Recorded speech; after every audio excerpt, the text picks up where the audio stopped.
I can only imagine that Frank Lloyd Wright could only have dreamed of this day in 2017, the place looking fantastic, the choir singing their hearts out, the place filled with people, including politicians and preachers and folks from all walks of life together in this place, facing each other and facing a world that is filled with all kinds of problems and possibilities. The last time I stood in this pulpit was 14 years ago for the installation of Alan as the senior minister. I went back and read over what I said on that occasion just recently. I did the charge to the congregation, if you were here and you might recall. You've done very well living up to that charge, I have to say. On that occasion, I suggested, we call it a charge, so I guess I strongly suggested that you do three things. You protect the freedom of this pulpit, which means that for as long as he's called as the senior minister of this church, this pulpit is Alan's pulpit.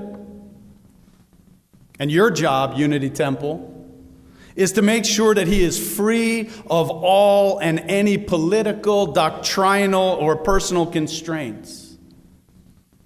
It's a remarkable thing, ensuring a home for a free pulpit to exist. It's one of the most courageous acts of affirmation of belief in our democratic society.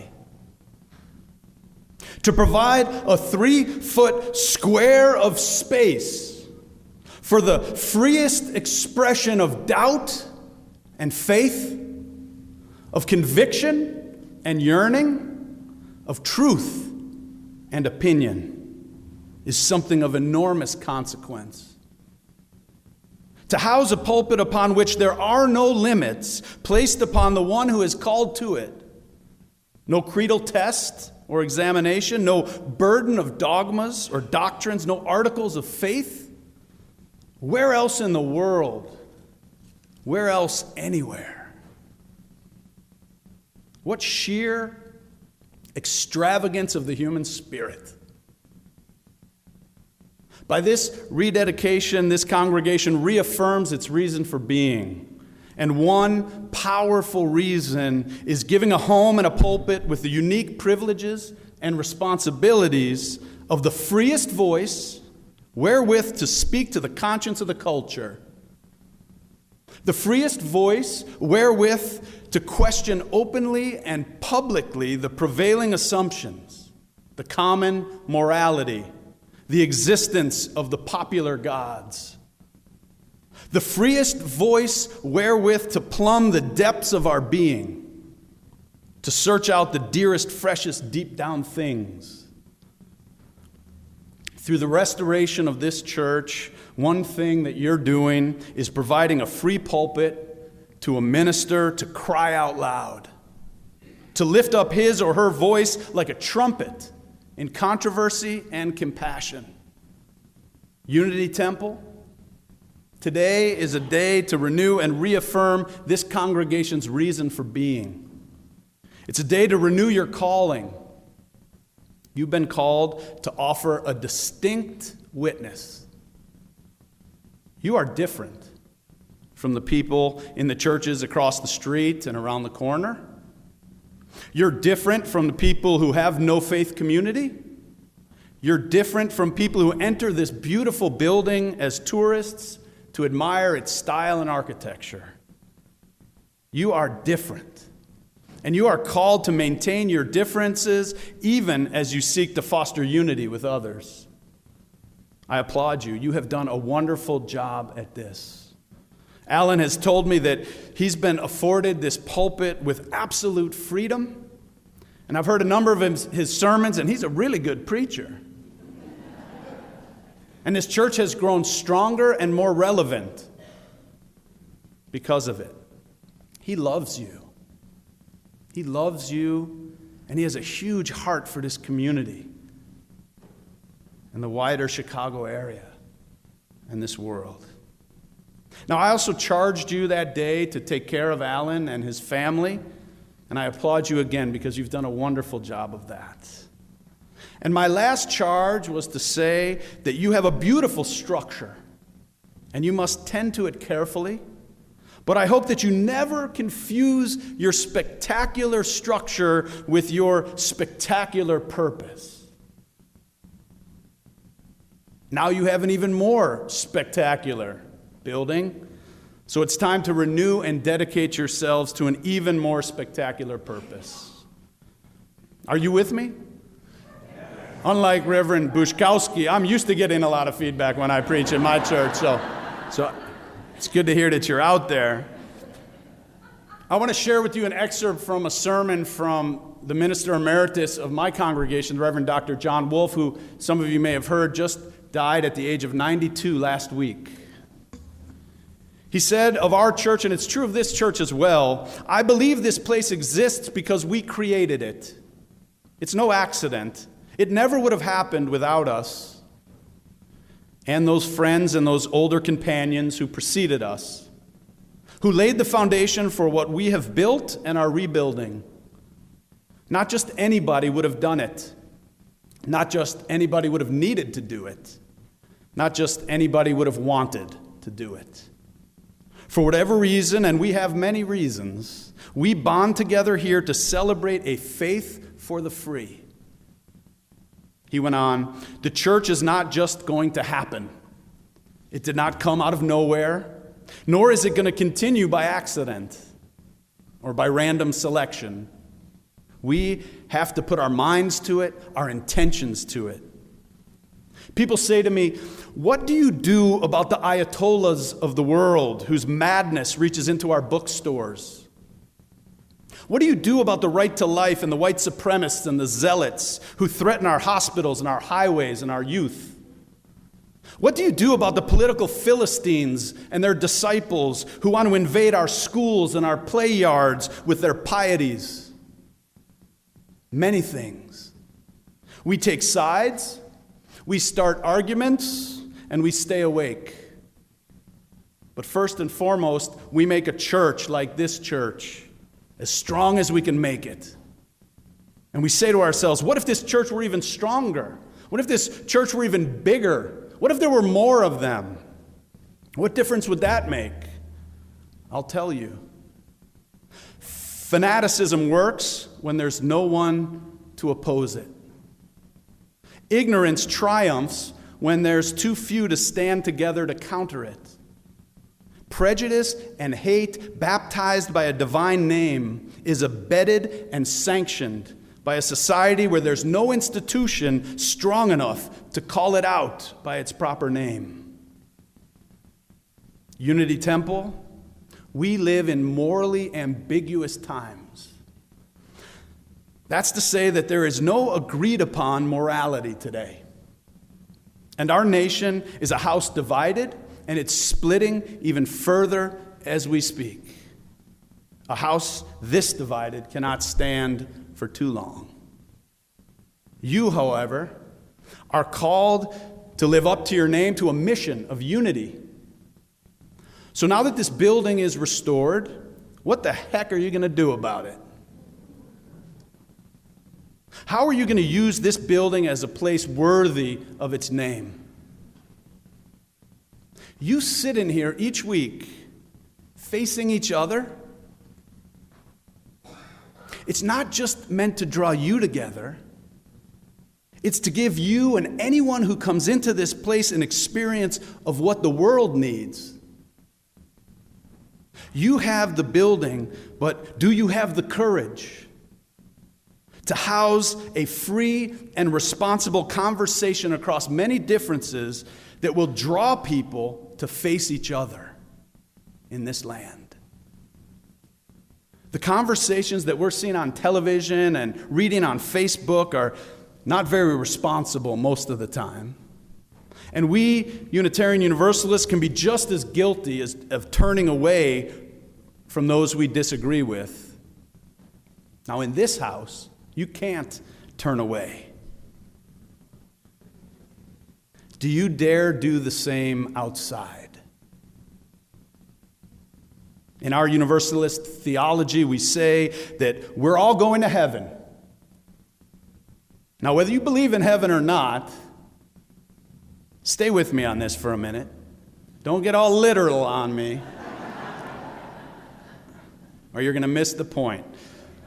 What does it mean that our church says that we are going to be in heaven with the swastika-waving neo-Nazis? The Confederate flag-waving white supremacists? The terrorists who run cars into crowds and planes into buildings? And how about the homophobes and the sex enslavers and the suicide bombers and the drug lords? We say that we will be in heaven one day with Kim Jong-un and the likes, just to name a few. Now, I don't think the way it works is that we get to heaven that we can't see, and then we let bygones be bygones. I think our theology is calling us to turn towards one another and to love one another here in this life that we can see. Albert Einstein said that no problem can be solved at the same level of consciousness that it was created. When we react and think in terms of us and them, we're attempting to solve the problem at the same level, and it won't work. We can't just try to be better than those who oppose us at their own game. We need to change the game, and we need to change the conversation. Fighting neo-Nazis and the KKK with weapons, as it happened in Charlottesville recently, is not going to solve the problem that caused these people to become fascists. It's just going to make it worse. They win if we get pulled into the polarization. If we demonize these 20-year-old American Nazis, a new generation, if we don't face them and try to understand what's driving them, then we're not unifying anybody. We need to learn to face each other in these United States and in Oak Park and in Chicago. What if we sat together looking into the faces of the white supremacists and the neo-Nazis? We might discover that we have a lot more in common than we like to admit. When we're forced to face each other, it becomes harder to turn away. Have you heard of Dayton Davis? He's a blues musician who's African American, and he's made it a mission to meet and talk with members of the KKK. It started some years ago in a bar. He was playing music, and after his set was over, he went and sat down at a table, and a white man walked over, sat down with him, seemed to really like his music. They started talking about the music, but it became clear quite quickly that even though this man was over 60 years old, he had never had a conversation with an African American before. Davis soon learned that the man was a member of the Ku Klux Klan.